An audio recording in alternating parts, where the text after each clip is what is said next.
Hello guys. तो फिर बाद में लास्ट टॉपिक में हमने कवर अप कर लिया था कॉन्शियसनेस के बारे में।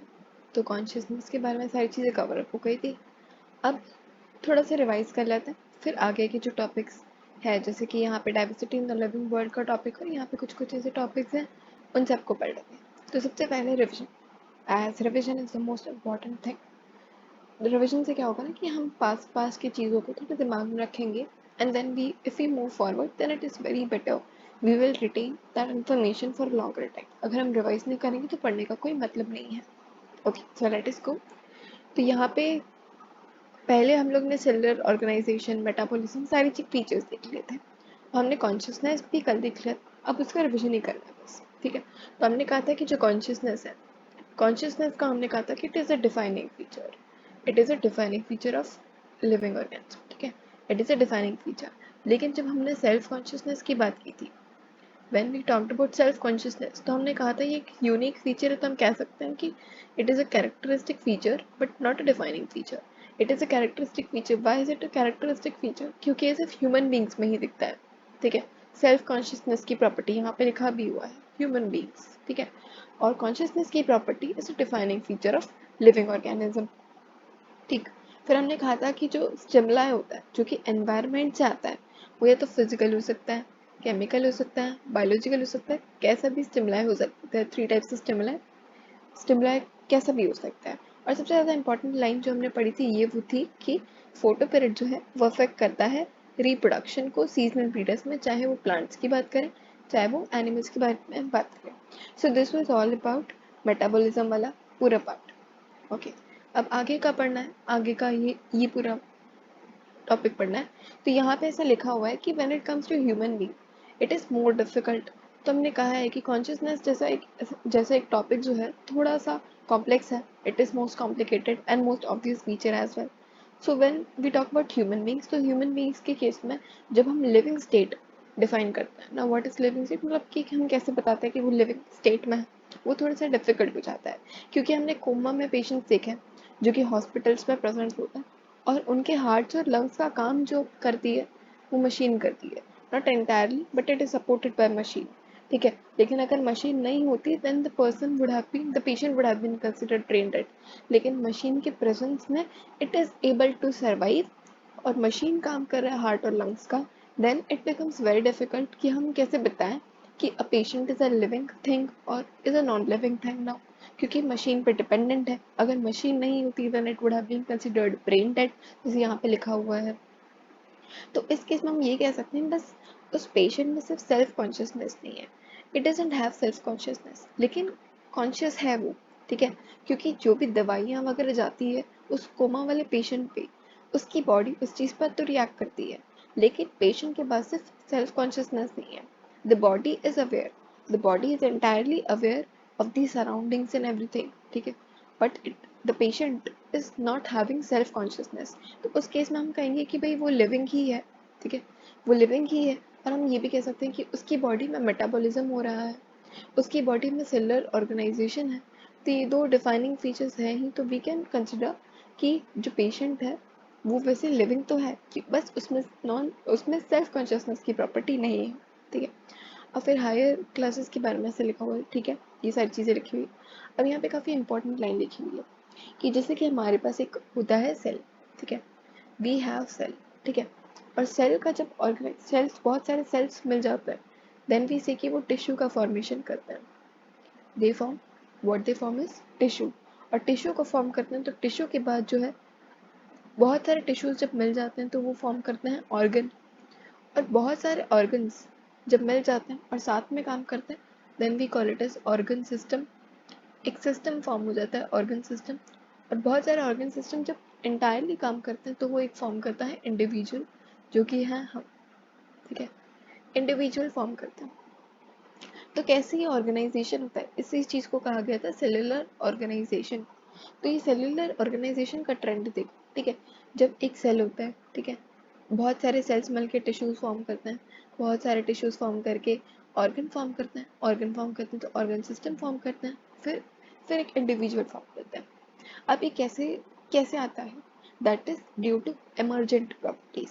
अब मैंने पहले ही कहा था कि पहले ही एनसीईआरटी में मेंशन था कि एमर्जेंट क्या होता है, तो ये एमर्जेंट प्रॉपर्टीज के कारण है। मतलब कि सेल्स इंडिविजुअली तो काम करते ही हैं, लेकिन जब बहुत सारे सेल्स साथ में काम करते हैं, ठीक है, they are individually working, but as a result of interaction they are able to form tissue. फिर से समझो, यहाँ पे देखो क्या इंटायरली लिखा है कि properties of tissues they are not present in the constituent cells but arise as a result of interactions among the constituent cells. मतलब कि सेल्स में टिश्यू वाली प्रॉपर्टी कभी नहीं होती, लेकिन टिश्यू की एक ऐसी प्रॉपर्टी आ जाती है क्योंकि बहुत सारे सेल्स मिलकर एक इंट्रैक्शन के थ्रू कुछ काम कर रहे होते हैं, तो वो टिश्यू फॉर्म करते हैं और एक नई प्रॉपर्टी दे देते हैं। तो हम कहते हैं कि भाई बहुत सारे सेल्स हैं, उस चीज़ को हम कह देते हैं कि टिश्यू है, क्योंकि बहुत सारे सेल्स इंडिविजुअली कुछ ना कुछ काम कर रहे हैं जो कि एक टिश्यू को प्रॉपर्टी दे रहा है, जो कि एक टिश्यू को प्रॉपर्टी दे रहा है। लेकिन ऐसा नहीं है कि सेल के पास वो प्रॉपर्टी है, ठीक है। जैसे मैं कह रही हूँ कि एक एक हमारे पास टिश्यू है जो कि प्रोटेक्शन का काम कर रहा है, ठीक है, लेकिन ऐसे उसके अंदर बहुत सारे ऐसे सेल्स होंगे जो कि एनर्जी देने का काम कर रहे हो, कुछ खाना बनाने का काम कर रहे हो, मतलब बहुत सारी चीज़ें, बहुत सारी एक्टिविटीज़ जो है वो सेल्स की होती है इंडिविजुअली, काफ़ी अलग अलग एक्टिविटीज़ होती हैं, लेकिन सारे सेल्स इंटरेक्ट करके एक काम कर रहे हैं, एक काम कर रहे हैं, तो वो टिश्यू कहलाता है। और वो टिश्यू की प्रॉपर्टीज़ जो है वो सेल में कभी नहीं होती। जैसे कि अगर मैं डाइजेस्टिव टिश्यू की बात करूँ, तो ऐसा ज़रूरी नहीं है कि हर एक सेल में डाइजेशन की प्रॉपर्टी हो ना, इट हैज़ रिजल्टेड, मतलब सारे सेल्स मिलकर जब काम करें तब वो डाइजेशन की प्रॉपर्टी दे रहे हैं पूरे टिश्यू को। Very simple and very clear, ठीक है। तो इसमें ये लिखा हुआ है कि अगर हम सेल की बात करते हैं, तो सेल का मतलब ये नहीं होता कि सेल हो गया एक न्यूक्लियस हो गया, ठीक है, ऐसा नहीं होता। सेल के अंदर जितने भी सेलुलर ऑर्गेनाइजेशन ऑर्गेनेल्स, जैसे माइटोकॉन्ड्रिया हो गया, एंडोप्लाज्मिक रेटिकुलम हो गया, बहुत सारी चीज़ें जब इंटरेक्ट करती हैं तब वो सेल को एक प्रॉपर्टी देती है, तब वो एक सेल को प्रॉपर्टी देती है। जैसे कि माइटोकॉन्ड्रिया हमें पता है कि एनर्जी प्रोवाइड करने का काम करता है, ठीक है, एंडोप्लाज्मिक रेटिकुलम प्रोटीन्स बनाने का काम करता है। तो इंडिविजुअली इनके काम काफ़ी काफ़ी अलग है, लेकिन सेल को सेल कहलाने वाला काम is due to interactions of cellular organelles, ठीक है। तो ये सारी चीज़ें जो होती हैं वो इंटरेक्शंस के कारण होती हैं, इसी चीज़ को कहा गया है एमर्जेंट प्रॉपर्टीज, ठीक है, एमर्जेंट प्रॉपर्टीज। तो ये पूरी हायरार्की जो यहाँ पे मेंशन्ड है वो it is due to emergent properties, it is due to result of interactions, काफ़ी चीज़ें इंटरेक्ट करती हैं एंड देन वी सी, ठीक है। तो यहाँ पे बायोलॉजी की एक डेफिनेशन दे रखी है कि biology is the story of life on earth, तो story of life on earth, ठीक है। तो biology is the story of evolution of living organism. तो जैसे जैसे एक ऑर्गेनिज्म था वो इवॉल्व होता रहता है, तो उसकी पूरी कहानी जो है वो बायोलॉजी है, इट इज़ बायोलॉजी। तो जितने भी ऑर्गेनिजम्स जो कि हमारे पास्ट में थे, अभी प्रेजेंट में है, फ्यूचर में है, एक दूसरे से काफ़ी ज़्यादा लिंक्ड है, they are linked to one another, एक दूसरे से काफ़ी ज़्यादा लिंक्ड है, they are very very much linked to each other. उनमें काफ़ी ज़्यादा कॉमन जेनेटिक मटेरियल होता है, बट टू वेरिंग डिग्रीज, मतलब जेनेटिक मटेरियल काफ़ी कॉमन है, लेकिन कुछ कुछ डिग्रीज में थोड़ा थोड़ा वेरी करता रहता है। जैसे कि पहले वाले हमारे जो एंसेस्टर थे उनके जीन्स को देखें और हमारे जीन्स को देखें, काफ़ी ज़्यादा सिमिलर है, लेकिन कुछ ना कुछ हल्की हल्की चेंजेस होती रही है, but to varying degree wise degrees जो है वेरी करती गई है जेनेटिक मटेरियल, लेकिन हम एक कॉमन जेनेटिक मटेरियल ही शेयर करते हैं, ठीक है। अब हम बात करते हैं सबसे main important part which is diversity in the living world. तो यही सबसे ज़्यादा इम्पोर्टेंट वाला है, और इसमें इस पूरे टॉपिक में क्या क्या है कि कुछ कुछ डेटाज है, कुछ कुछ डेटाज को रिमेंबर करना है, और डेटाज के अलावा इसमें कुछ कुछ लाइंस हैं जिन्हें बेटर होगा कि रिमेंबर कर लिया जाए, ठीक है। थोड़े से ट्रिकी हैं लेकिन बेटर होगा कि रिमेंबर कर लिया जाए, ठीक है। अब मतलब रट्टा नहीं माने, जस्ट अंडरस्टैंड द थिंग्स, ठीक है। अब इसमें है कि जब हम बात करते हैं सॉरी लिविंग ऑर्गेनिजम्स की, ठीक है, तो लिविंग ऑर्गेनिजम्स की when we are seeing, let us say कि एक फ्लोर को देख रही हूँ, सो लिविंग उसमें तो मैं लिविंग ऑर्गेनिजम्स इतने नहीं दिखेंगे, you would be able to see with your naked eyes, यहाँ पे तुम अपने नेकेड आइज से नहीं देख पाओगे, लेकिन व्हेन यू टेक माइक्रोस्कोप, एक माइक्रोस्कोप ले लोगे और उसी कागज की पत्ते को या फिर फ्लोर को स्टडी करोगे, तो तुम्हें बहुत सारे range and varieties of organisms मिलेंगे, ठीक है। Several organisms you will find जो कि तुम्हें नेकेड आई से नहीं दिख रहे थे, वो तुम्हें माइक्रोस्कोप से दिखते जाएंगे। तो इसका मतलब यही है कि ऐसा नहीं है कि वट मतलब नेकेड आई से बहुत सारी चीज़ें नहीं दिखती, माइक्रोस्कोप से सारी चीज़ें दिख जाती हैं। बहुत सारे ऑर्गेनिजम्स अब भी अनडिस्कवर्ड है, मतलब इतने सारे ऑर्गेनिजम्स अब भी अर्थ में बहुत ज़्यादा अनडिस्कवर्ड है, ठीक है। And discovery is still going on and going on and it is never going to end. कहीं ना कहीं नए नए ऑर्गेनिजम्स मिलते ही रहते हैं। अगर हम एरियाज इंक्रीज करते रहे, जैसे कि पहले स्टार्ट करते हैं कि भाई घर से, ठीक है, घर से you will C very very types of organisms, cockroach दिख जाएगा, मच्छर दिख जाएंगे, मक्खियाँ दिख जाएंगी, वट एवर यू सी। और फिर बाद में धीरे धीरे तुम जब अपना एरिया इंक्रीज करते रहोगे, जैसे कि अब तुम गार्डन पे चले गए, गार्डन में जाओगे, then you will see range and variety of organisms. अब तुम्हें तितलियां दिखेंगी, you will see beetles and many many other things, you will see dog, you will see cat. फिर धीरे धीरे और इंक्रीज करते जाओगे अपना एरिया ऑफ ऑब्जर्वेशन, तो उस हिसाब से तुम देखोगे कि तुम्हारे range and variety of organisms जो है वो बदलते जाएंगे, वो बदलते जाएंगे। तुमने घर से शुरू किया था, घर में तुम्हें मच्छर मक्खी दिख के, बाहर गए तो तुम्हें बटरफ्लाइज बीटल्स वगैरह सब दिखने लगे, और इंक्रीज करते गए तो तुम्हें नए नए ऑर्गेनिजम्स जो हैं वो दिखते जाएंगे। You would see as area increase that you make observations, and the range and variety of organisms that you probably see is going to increase. जैसे जैसे तुम अपना एरिया इंक्रीज करते जाओगे, तुम्हें रेंज और variety of living organisms they are going to increase. तो ये पूरी लाइन, ये वाली जो लाइन थी वो थोड़ी इंपॉर्टेंट थी, और इसको समझ के हो गया आई थिंक अब तक कि जैसे जैसे एरिया इंक्रीज करते जाओगे, ऑब्जर्वेशन जिसमें तुम कर रहे हो कि तुम्हें ऑर्गेनिजम्स ढूंढने, तो उस हिसाब से you sorry you will see range and variety of organisms. For example अगर तुम डेंस फॉरेस्ट में जाते हो, डेंस फॉरेस्ट में तुम देखोगे काफ़ी ज़्यादा नए नए तरीके के ऑर्गेनिजम्स दिखेंगे तुम्हें, ग्रेटर नंबर दिखेंगे and kinds of organisms living in. But तुम वही चीज़ तुम्हारे आसपास के पार्क में देखोगे तो इतना ज़्यादा नहीं दिखेगा दैन डेंस फॉरेस्ट, क्योंकि डेंस फॉरेस्ट काफ़ी ग्रेटर एरिया ऑफ ऑब्जर्वेशन कर रहे हो, उसमें तुम्हें greater number and kind of living organisms वहाँ पे ज़्यादा दिखेंगे, ठीक है। तो ये लिखा हुआ है कि each different kind of plants animals organisms that you see represent a species. तो जितने भी टाइप ऑफ प्लांट्स ऑर्गेनिजम्स जो भी तुम सारी चीज़ें देखते हो वो एक स्पीशीज है। तुमने तोता देख लिया, तोता इज अ स्पीशीज। तुमने कबूतर देख लिया, कबूतर इज अ स्पीशीज। तुमने कुत्ते का टाइप देख लिया, dog is a species.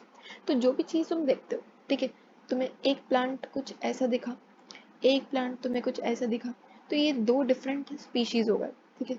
You would call this as species A, this is a species A and this is a species B. तुम्हें दो टाइप के पत्ते दिखे, दो टाइप ऑफ प्लांट्स जिनमें ऐसे पत्ते थे, तो तुमने कह दिया कि ये दो अलग अलग प्रकार की स्पीशीज है, ठीक है। अब स्पीशीज जो अब तक के नोन है कि अर्थ में कितने होंगे ऑलमोस्ट, वो 1.7 टू 1.8 मिलियन है, ठीक है। 1.7 टू 1.8 मिलियन है। इतने नंबर स्पीशीज जो है they are known and they are described, मतलब इतने अब तक ढूंढे गए हैं, इतने अब तक ढूंढे गए कि 1.7 मिलियन टू 1.8 मिलियन के आसपास रहे होंगे। तो इसी चीज़ को हम क्या कहते हैं, बायोडाइवर्सिटी। मतलब कि बायो मतलब कि क्या हो गया, लिविंग ऑर्गेनिजम्स और उनकी डाइवर्सिटी, ठीक है। बायो मतलब लिविंग ऑर्गेनिज्म हो गया और उनकी डाइवर्सिटी। तो बायोडाइवर्सिटी का मतलब क्या है, number of organisms and types of organisms जो कि अर्थ में प्रेजेंट है। They are the number of organisms and the type of organisms that are present on earth, उस चीज़ को हम बायोडाइवर्सिटी कहते हैं। और नंबर ऑफ स्पीशीज जैसे कि मैंने इसको कहा था कि this is species A, this is species B, वैसे ही अलग अलग टाइप के स्पीशीज अब तक known and described. Remember this point, known and described, मतलब हमें जितना पता चल गया है और हमने जितनी रेंज बता दी, इतनी रेंज बता दी कि 1.7 टू 1.8 मिलियन होंगे, इससे ज़्यादा भी है अब तक अनडिस्कवर्ड। कई लोगों ने, कई साइंटिस्ट ने एक इंटेलिजेंट गेस दिया है कि ऑलमोस्ट 7 मिलियन होंगे, ऑलमोस्ट 7 मिलियन होंगे। मतलब कि अभी तक हमने सिर्फ 1.7 टू 1.8 मिलियन तक ही पहुंचे हैं, बट कुछ कुछ साइंटिस्ट इंटेलिजेंट गेस लगाते हैं कि it would be almost 7 million, ठीक है। तो बहुत सारी चीज़ें अब तक अनडिस्कवर्ड है। अब इसमें एक और इम्पॉर्टेंट लाइन यहाँ पे मेंशन है कि we explore new areas and even old ones, new organisms are continuously being identified. तो ऐसा नहीं है कि नए एरियाज में नए ऑर्गेनिजम्स दिखेंगे, अगर तुम ओल्डर एरियाज भी देखोगे, नए एरियाज भी देखोगे, कहीं ना कहीं नए ऑर्गेनिजम्स कंटिन्यूसली जो है आइडेंटिफाई होते गए हैं, ठीक है। Identify, they are being continuously being identified. तो पहले ही स्टेटेड है कि मिलियंस ऑफ प्लांट्स और मिलियंस ऑफ एनिमल्स है पूरी दुनिया में, ठीक है। उन्हें हम कहते हैं लोकल लोकल नेम से, जैसे कि मराठी में मैंगो को आंबा कहते हैं, हिंदी में आम कहते हैं, दूसरे दूसरे लैंग्वेजेस में कुछ ना कुछ अलग नाम दिए जाते हैं किसी भी प्लांट को और किसी भी एनिमल्स को, ठीक है। तो फिर हाँ, अगर हम लोकल नेम्स के साथ में चले तो जो इंसान अफ्रीका में होगा वो कैसे समझेगा, और एक इंसान है इंडिया में, ठीक है। तो इंडिया में एक इंसान ने कहा कि मुझे आम बहुत पसंद है, तो अफ्रीकन बंदा कैसे समझेगा कि how Indian person is talking about amba, what is आम, तो African person won't be able to recognize it। तो हम कह सकते हैं कि लोकल नेम जो है it is not a language which many people would be able to relate, ठीक है। जैसे कि मैं कहूँगी कि I like आम very much, तो अफ्रीकन पर्सन इतना समझ नहीं पाएगा कि what आम is, क्योंकि उनकी लैंग्वेज अलग है, हमारी लैंग्वेज अलग है। तो फिर बाद में ये साइंटिस्ट लोगों ने ये सोचा कि भाई वी नीड टू स्टैंडर्डाइज, हमें एक स्टैंडर्ड लैंग्वेज एक क्रिएट करना पड़ेगा जिससे कि पूरी दुनिया में सिर्फ एक ही नाम से उस चीज़ को जाना जाए, सिर्फ एक ही नाम से, ओनली वन नेम, और कोई मतलब कोई लैंग्वेज भी ना हो, क्योंकि कोई लैंग्वेज भी ना हो, मतलब कोई अलग ही चीज़ हो जैसे कि हम स्टैंडर्ड नाम दे दें, एक साइंटिफिक लैंग्वेज हो जिस लैंग्वेज में हम बात करें। तो फिर क्या हुआ कि there is a need to standardize, फिर पता चला कि एक नीड मिल गई है कि हमें नेमिंग ऑफ लिविंग ऑर्गेनिज्म को ऑर्गेनिजम्स किसी दूसरे नाम से बुलाया जाए जो कि पूरे वर्ल्ड में सेम नेम से उस चीज को पुकारा जाए, ठीक है। अब such particular organism is known by same name all over the world. इस प्रोसेस को क्या कहते हैं, नॉमेनक्लेचर। तो नॉमेनक्लेचर क्या है, नॉमेनक्लेचर एक इंग्लिश वर्ड है नामकरण के लिए, ठीक है। तो जितने भी साइंटिस्ट थे उन्हें एक नीड लगी कि भाई हमें स्टैंडर्डाइज करना पड़ेगा लिविंग ऑर्गेनिजम्स के जितने भी नाम हैं, और हमें एक सेम नेम देना पड़ेगा जो कि पूरी दुनिया में उस चीज़ को जाना चाहे। If I am talking about mango, then African person, be it Australian person, should able to understand that we are talking about that organism, ठीक है। तो फिर ये चीज़ नीड पता चली, तो इस हिसाब से नॉमेनक्लेचर का प्रोसेस है। तो नॉमेनक्लेचर क्या है, नामकरण है, सिंपली नामकरण है। It is a naming and nomenclature और नेमिंग प्रोसेस। ये तभी पॉसिबल होगा जब भी we are able to describe correctly, ठीक है।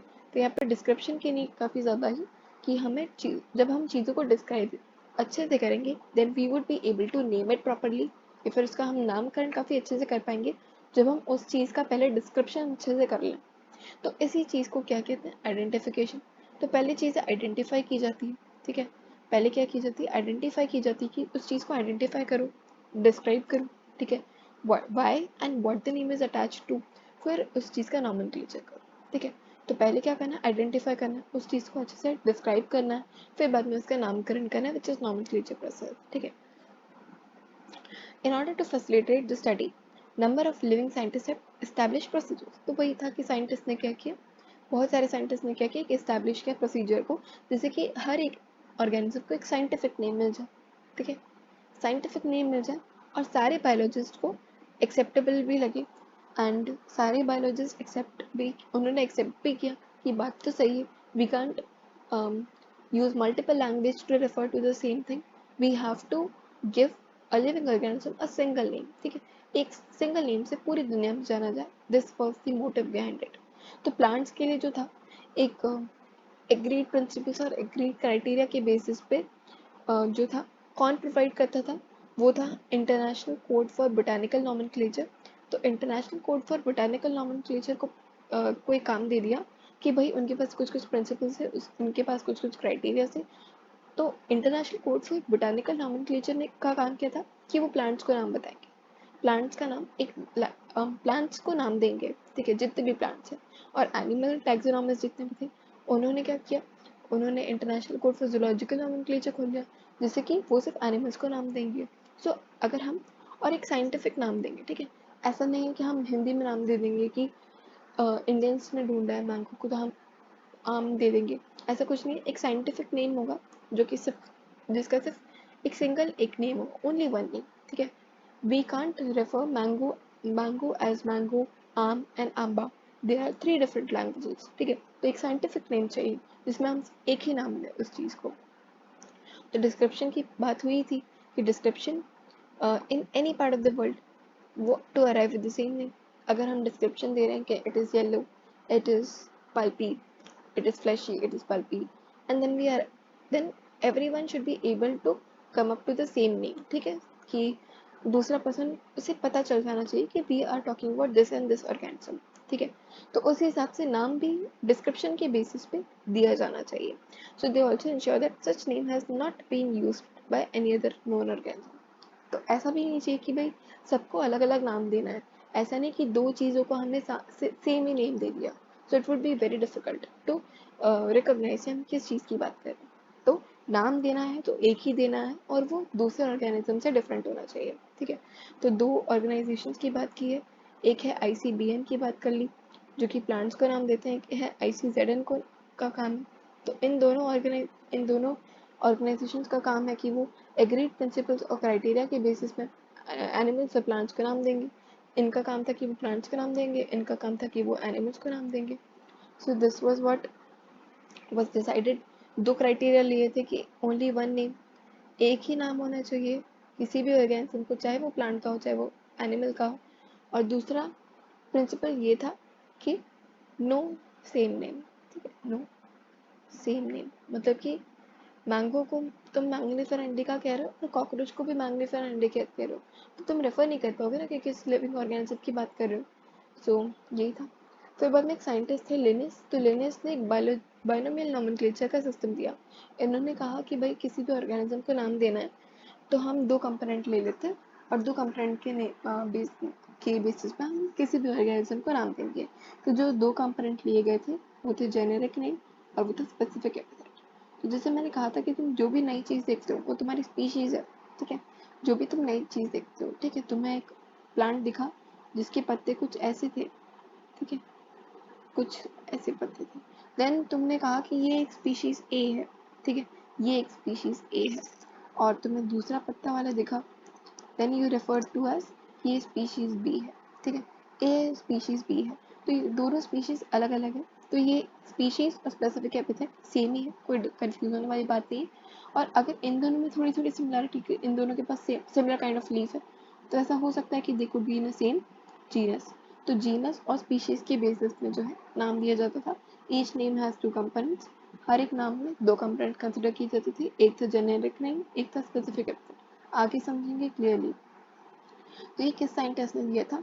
साइंटिस्ट का नाम था कैरोलस लिनेस। तो कैरोलस लिनेस करके एक साइंटिस्ट थे जिन्होंने इजी करने के लिए बाइनोमियल नोमेनक्लेचर दे दिया। उन्होंने कहा कि भाई जिस भी ऑर्गेनिज्म को नाम देना है बाइनोमियल नोमेनक्लेचर के हिसाब से नाम दो। एंड वो सारे बायोलॉजिस्ट ने भी एक्सेप्ट कर लिया कि दे ऑल्सो एक्सेप्टेड कि this method is a very good method. और इस हिसाब से द नेमिंग सिस्टम इवॉल्व, ठीक है। और टू वर्ड फॉर्मेट वाला जो नेम था सारे बायोलॉजिस्ट को काफ़ी ज़्यादा कन्वीनियंट भी लगा। जैसे कि अगर हम मैंगो का एग्जाम्पल लेते हैं, मैंगो के एग्जाम्पल के बेसिस पे पूरी चीज़ें। तो ये जो मैंगो मैं लिख रही हूँ ये इंग्लिश लैंग्वेज में, it is in English language, ठीक है। हिंदी में आम हो गया। तो साइंटिफिक नेम देना है तो साइंटिफिक नेमिंग का पता ही चल गया कि हमें बाइनोमियल नोमेनक्लेचर देनी है। मतलब कि दो कंपोनेंट होने चाहिए, एक होना चाहिए जीनस, ठीक है, और एक होना चाहिए स्पेसिफिक एपिथेट या तो कह लो स्पीशीज, ठीक है। बस फैंसी वर्ड है स्पेसिफिक एपिथेट, स्पीशीज को ही रेफर कर रहा है। तो मैंगो को क्या नाम दे दिया? मैंगो को नाम दे दिया मैग्नीफेरा इंडिका। अब ये जो मैग्नीफेरा इंडिका को ध्यान से देखो, तो मैग्नीफेरा इंडिका में जो